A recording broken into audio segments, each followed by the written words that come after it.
that. In June of 1996, Nancy Pelosi spoke on the House floor.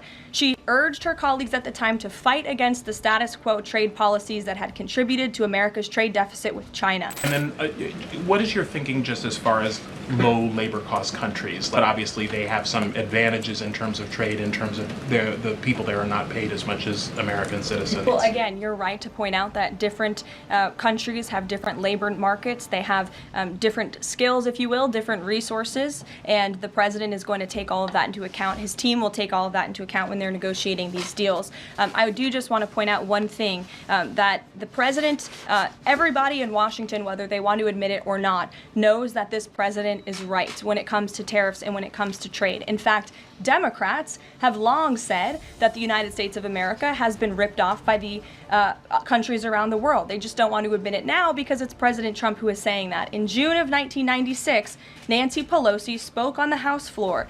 She urged her colleagues at the time to fight against the status quo trade policies that had contributed to America's trade deficit with China.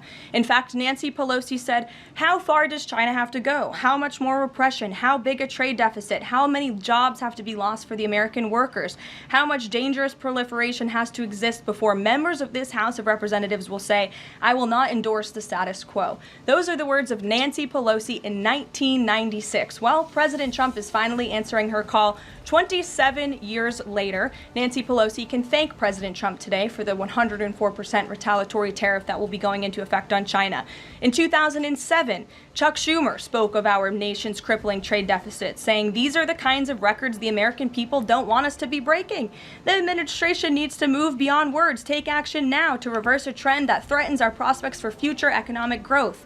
And Chuck Schumer said that in 2007. Finally, in 2025, President Trump is taking action. Recently defeated Democrat Sherrod Brown said on deficits in 2012 that our deficit then at China had reached an all-time high, and it was on pace to recede last year's record. The trade deficit had cost American workers millions of jobs at the time.